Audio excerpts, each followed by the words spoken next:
Well, I knocked out those last 3 stick cleanups this morning. I did the first 2 big ones by myself, then I stopped and grabbed Billy and he helped me finish the last one. Now all I've left to do is some aerating jobs, but I came home to this.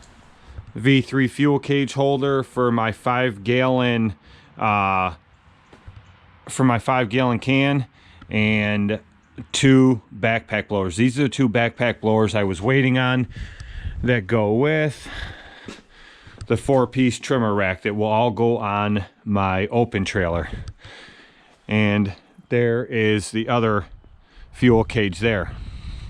Now I screwed up because I have one for a 5-gallon there and the other 5-gallon one over there I just showed you. I'm supposed to have 3 of them for the 5-gallon and 1 for my 2.5-gallon mix. I think I screwed that order up, so I better check on that. But anyway, I'm gonna get 2 of these 5-gallon ones mounted inside here, and like I mentioned in the other video, they're gonna go right here. So I think I'm gonna have to move the heads trimmers over to here for now. Okay, so that idea is out. The last stud in this wall runs right here, and then there's nothing else in there until the corner pillar. So there's nothing in here. So I'd be able to get, because I'm gonna have to put a 2x4 across for each one, and I'd be able to get a screw through the 2x4 to hold it in the wall there, but down here it'd kind of be floating, just screwing into this paneling. That's no good. If it was solid, like 1/2 inch, 3/4 inch thick plywood on the walls, then I'd be okay with it. But you know, there's 5 gallons of fuel in each one of these. There's going to be 3. The other problem is the way these work is they mount to the wall like that, okay? And then you take your can and you put your can down in there, not like that. You put your can down in there like that, and it flips down closed. So I would have to be able to open it up all the way to get the can in and out. And if I do that, one would have to be almost all the way down at the floor for enough room for the top to open and not hit the next one up. And then the next one up would have to be at a certain height where I flip it up and not hit the third one, which makes the third one way up there, which means I gotta lift that 5-gallon can all the way up in there and out every single time. And it still might not be enough room before it hits the ceiling. It might be. So I come up with a better idea. I have nothing in here anyway. The mowers, the second mower in is always right there. That's my main reason why I want to get them off the floor, because we keep hitting them. You can see the board's chewed up. And then the mower that goes over here is always in at an angle because the push mower sits right there. So nothing comes close to this wall anyway. So since I have access to all these studs, each one is 16.25 inches on center to those screws for the studs. So I'm going to take that 2x4 and I'm going to screw it in the wall all the way down, and I'm going to put the can, or the holders, 1, 2, 3. I can only put 1 or 2 of them on now because I don't have the third one. Like I said, I think I screwed up the order, but obviously I will have the other one. So I'm going to go 1, 2, 3, and I may even have enough room left to put my 2.5 can holder on the end. But the important thing is getting the 3 up there.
Okay, so I got them mounted and I actually like them where they're at. I don't think they look bad at all. It's coming along. I have the 4-piece trimmer rack over here, as you guys know. I have the 2 backpack racks over there, and now I have these 2 right here. And it's nice. You just flip that up, or push that down, that latch there, and flip them up, and you can pull the cans right in or out. These are, I think these are the same racks, whether you have no spill or Sure-Can, because it has the opening here for the Sure-Can thing to flip down the nozzle. I like these no spills. I have no intentions of going to Sure-Can. So, and that's it. They go in, then you lock them up. So I have plenty of room to put the other one right there, and then I should be able to put the 2.5 one right at the end. So I think it'll work out pretty well. So let me get these mowers back in here and make sure I'm not going to hit anything.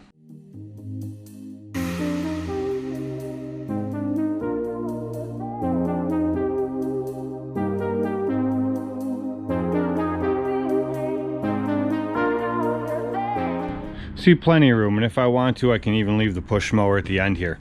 But it was so nice to back in and not have to try to hug this side to avoid the deck hitting those 2x4s there from them cans. Backed right in, and tons of room over there. I'm not even close to them things. I'm about a foot away from them, so that's going to work out perfect. And this is how I always do it anyway. I always put the walker in first, whichever walker I have, except now that I have the backpack blower racks up there, I probably won't be able to put the other walker in first with the hopper. Actually, I could, because I could leave it out far enough and still get either, well, the right or the Toro on here, which doesn't really matter. It'll probably be the Toro now because I have no intentions of running that right. But I still have all this room back here, so I have plenty of room to leave it out a little further. And if I have both walkers in, I still have plenty of room, even especially if I put that one in first and the other walker right here, because that's what's usually in here anyway. And if it ever became a problem, I could just flip the decks up or one of them, but it won't be. There's plenty of room. So this worked out really well, and I'm super excited. That was a big thing for me, was getting them fuel cans off the floor, because it's really dangerous. And I don't know how many times, like I mentioned before, that Billy and I have both hit them, and it's only a matter of time before something really bad happens. Cracking one open and fuel going all over inside the trailer or whatever. But now, with them up like that and out of the way, they're nice and safe, and I can't wait till the 3rd one comes. I can't wait till the other 2 come in. I got to figure out what I screwed up in that order, but I can't wait till the other 2 come in so that I can get, like I said, my 2.5 that always sits down there. I don't like it. Like I said, I want everything off the floor. So once I get the other 2, the other one for the 5 gallon and the one for the 2.5, and I'll get those 2 mounted up there, I'll have plenty of room. All my fuel cans will be up there. So Green Touch is looking pretty nice in this trailer. It has really changed the outlook of this trailer, or the whole layout of this trailer. Like I mentioned before, I was waiting on the other 2 backpack blowers to show up for the open, so now those are here. So now I can go get the 2 backpack blowers and the 4-piece trimmer rack all on my open trailer, so that will be ready to go, and I can get the Equipment Defender ones off. And at that point, that's when I'm going to get rid of the Equipment Defender. A lot of people have contacted me about buying them. I'm not selling them. I'm not selling them to anybody. I'm going to do a giveaway. And like I said a couple videos ago, I just peaked over 7,000 subs. Never thought it would have happened, so I can't thank you guys enough. And so for that, I'm going to do a giveaway. The 3-piece Equipment Defender trimmer rack and the Equipment Defender backpack blower rack. So I'm going to give them both away, 2 separate ones. They're not both going to go to the same person. Or maybe I will. I'll just do it as all one package. I don't know. I'll figure out how I'm going to do it. But anyway, once I figure that out, that'll be up. I'm going to end this here. I just did the cleanup today. I didn't film any of that. And I didn't even think I was going to make a video today until I came home and saw those sitting there. So that'll be it for today. I will see you guys in the next one. Make sure you hit that subscribe button. Somebody's cooking barbecue chicken on a grill. Oh, hell.